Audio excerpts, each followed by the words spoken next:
ఇక డీటెయిల్స్ లోకి వెళ్తే మత్స్యకారుల అభివృద్ధికి కూటమి ప్రభుత్వం పెద్దపీట వేస్తుందని ఆ గంగమ్మ తల్లి ఆశీస్సులు ప్రతి ఒక్కరిపై ఉండాలని కాకినాడ సిటీ ఎమ్మెల్యే వనమాడి కొండబాబు పేర్కొన్నారు. కాకినాడ నగరంలో స్థానిక జగన్నాథపురం శివారు ఏటుమొగలో గల మత్స్యనారాయణ గంగమ్మ తల్లి ఆలయంలో Kakinada mechanised fishing boat owners welfare association ఆధ్వర్యంలో గంగమ్మ తల్లి కలస పూజ జాతర మహోత్సవాల్లో భాగంగా రెండవ రోజు ప్రత్యేక పూజా కార్యక్రమాలు అత్యంత వైభవంగా నిర్వహించారు.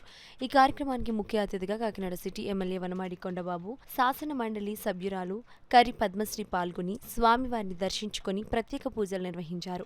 ఈ సందర్భంగా ఎమ్మెల్యే కొండబాబు మాట్లాడుతూ, సముద్రంలో వేట నిషేధ గడువు పూర్తి అయిన తరువాత తిరిగి వేటకు వెళ్లే ముందుగా గంగమ్మ తల్లి అనుగ్రహం పొందే కార్యక్రమంలో భాగంగా ఈ పూజలు జాతర చేయడం ఆనవాయితీగా వస్తుందని, మొదటి రోజు సిద్ధి వినాయకుడు, మత్స్యనారాయణ స్వామి, భైరవ స్వామి వారికి ప్రత్యేక పూజలు మరియు అన్నదాన కార్యక్రమం నిర్వహించడం జరుగుతుందని, రెండవ రోజు శ్రీ గంగమ్మ తల్లికి 500 మహిళలు కలస పూజ కార్యక్రమంలో పాల్గొని గంగమ్మ తల్లి ఆలయం నుండి ఏటుముగ శివారు వరకు కలశాలతో పాదయాత్ర చేస్తూ సముద్రంలో ప్రత్యేక పూజా కార్యక్రమం నిర్వహించడం జరుగుతుందని, సుమారు 3 నెలల పాటు నిలిచిపోయిన చేపల వేట తిరిగి జూన్ 15న రాత్రి సముద్రంలోకి వేటకు వెళ్లడం జరుగుతుందని తెలిపారు.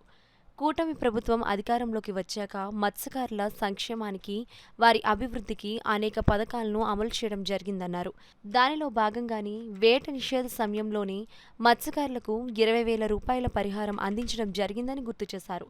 ఈ కార్యక్రమంలో మత్స్యకార నాయకులు Balasadi Rangarao, Pinapothu Tatarao, Kakinada mechanised fishing boat owners welfare association అధ్యక్షుడు సంగాని నాగేశ్వరరావు, ప్రధాన కార్యదర్శి నాటి ధర్మారావు, కోశాధికారి చింతా పేర్రాజు, ఉపాధ్యక్షులు మల్లాడి రాజు, పాలెపు ధర్మారావు, లంకే నూకరాజు, కార్యదర్శులు చెక్కా లక్ష్మణరావు, వనమాడి కోయరాజు, పినపోతు శ్రీనివాస్ తదితరులు పాల్గొన్నారు. గంగమ్మ జాతర చేసుకుని ఈరోజు ఈ నుంచి ఏటకి బయలుదేరుతున్నారు. వారందరూ కూడా శుభం జరగాలని, మంచి జరగాలని, మంచి సంపద దొరకాలని ఆ గంగమ్మ దయ వల్ల, అదేవిధంగా ఎటువంటి ప్రకృతి వైపరీత్యాలు కూడా ఆటంకాలు కలగకుండా క్షేమంగా వెళ్ళి లాభంగా తిరిగి రావాలని ఈరోజు కోరుకుంటూ, అదేవిధంగా ప్రభుత్వ పరంగా కూడా అంతా మంచి జరగాలని ఈరోజు కోరుకుంటూ, అదేవిధంగా ఈరోజు చూసుకున్నట్టయితే గతంకు ఇప్పుడు చూసుకున్నట్టయితే ఈరోజు కూటమి ప్రభుత్వం వచ్చిన తర్వాత వేషం నిషేధ సమయంలో 10,000 రూపాయలు ఇచ్చే సందర్భంలో సరిపోవట్లేదంటే, కూటమి ప్రభుత్వం వచ్చిన తర్వాత ఈరోజు వేటకి ఎవరైతే వెళ్తున్నారో వాళ్ళందరూ కూడా 10,000, 20,000 రూపాయలు ఇవ్వడం జరిగింది. అందరూ సంతోషంగా ఆనందంగా ఉన్నారు.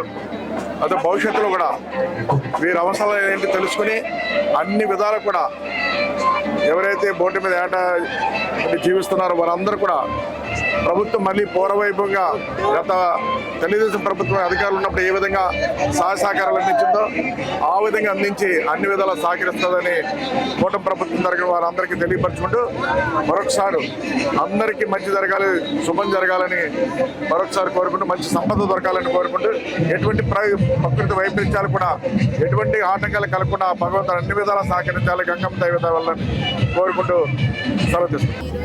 కాకినాడ జగన్నాథపురం ఏటుమొగ ఏరియాలో గంగమ్మ తల్లి జాతర అందరూ కూడా చాలా సంతోషంగా జరుపుకుంటాం.